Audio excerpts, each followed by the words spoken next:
So hi friends, இப்போ நான் ரீசெண்டாக ஒரு இஷ்யூ நான் ஃபேஸ் பண்ணிகிட்ருக்கேன். ஆர்க்கல் விஎம்ஆர்லேருந்து ஏதாவது ஒரு மிஷின் நான் இன்ஸ்டால் பண்ணேன் அப்படின்ற போது எனக்கு ஒரு பாப்அப் மெசேஜ் மாதிரி வருது. ஸோ அதை நம்ம எப்படி சரி பார்த்துறதா அந்த வீடியோவில் பார்க்க போகிறோம். ஃபார் எக்ஸாம்பிள் பார்த்தீங்கன்னா அந்த மெட்டாஸ்பாய்ட் மிஷின் இன்ஸ்டால் பண்ணணும்னு நினைக்கிறேன். ஸோ அதை நான் கிளிக் பண்ணேன்னு பார்த்தீங்கன்னா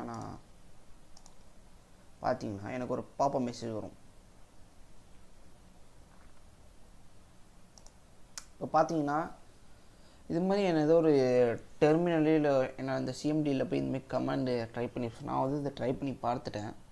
ஸோ என் சைட்லேருந்து நான் கூகுள் சர்ச் பண்ணி பார்த்துட்டேன், ரெடிட்டில் பார்த்துட்டேன், வெர்ச்சுவல் பாக்ஸோட ஃபோரம்ஸில் போய் பார்த்துட்டேன், சாட்ஜிபிடின்னு யூஸ் பண்ணிட்டேன். பட் எனக்கு எதுலேயுமே சால்வே ஆகலை. ஸோ ஃபைனலாக நான் ஒரு ஸ்டெப் கண்டுபிடிச்சேன். சொல்லப்போனால் ஒரு சொல்யூஷன் கண்டுபிடிச்சிருக்கேன். ஸோ அதுதான் நம்ம இந்த வீடியோவில் பார்க்க. ஸோ உங்களுக்கு இதுமாதிரி ஒரு மெசேஜ் வருது அப்படின்னு போய் இதை நம்ம எப்படி சால்வ் பண்ணுறது அப்படின்னு பார்க்க போகிறோம். ஸோ இது ரொம்ப ஈஸி தான். ஸோ கொடுத்துக்கோங்க. ஜஸ்ட்டு உங்களோட ஆர்க்கல் பாக்ஸ் ஓப்பன் பண்ணிக்கோங்க. ஸோ ஓப்பன் பண்ணிட்டு இது வரல ரிமூவ் பண்ணிடுறேன். ஸோ இப்போ என்ன பண்ணுங்கன்னா ஜஸ்ட்டு நீங்கள் நியூ கொடுத்துட்டு மிஷினோட நேம் கொடுத்துருங்க.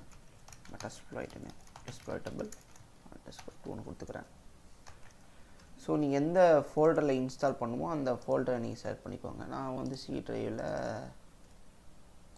இங்கே ஒரு மெட்டாஸ்பாய்ட்னு ஒரு பேஜில் சேவ் பண்ணிக்கிறேன்.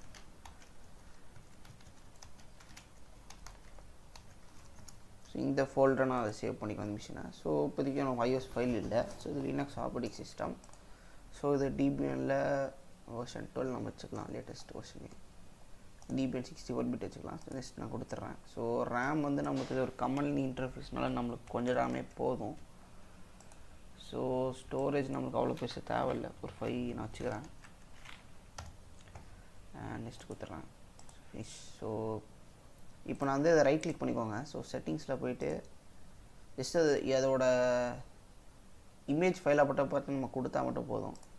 ஸ்டோரேஜ் போயிட்டு இது ஷார்ட்டாக அதில் போயிட்டு நம்ம இதை டிஸ்கில் சூஸ் பண்ணிக்கலாம். இப்போ பார்த்தீங்கன்னா நம்மளுக்கு இதுமாரி இருக்கும். ஸோ நம்மளோட ஃபைல் அதை கிளிக் பண்ணிக்கோங்க.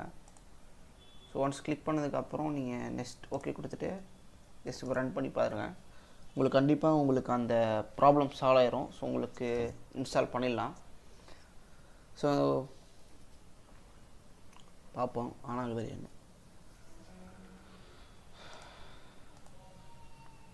ஸோ ஆன் ஆகிடுச்சு. ஸோ இந்த ப்ராப்ளம் உங்களுக்கு சால்வ் ஆகிடுச்சு அப்படின்ற போதே நீங்கள் எனக்கு லைக் பண்ணுங்கள், ஷேர் பண்ணுங்கள், சப்ஸ்கிரைப் பண்ணுங்கள். ஸோ கண்டிப்பாக இந்த வீடியோ உங்களுக்கு யூஸ்ஃபுல்லாக இருந்திருக்கும்னு நினைக்கிறேன். ஸோ உங்களை அடுத்த வீடியோவில் பார்க்குறேன். டாட்டா, பாய்.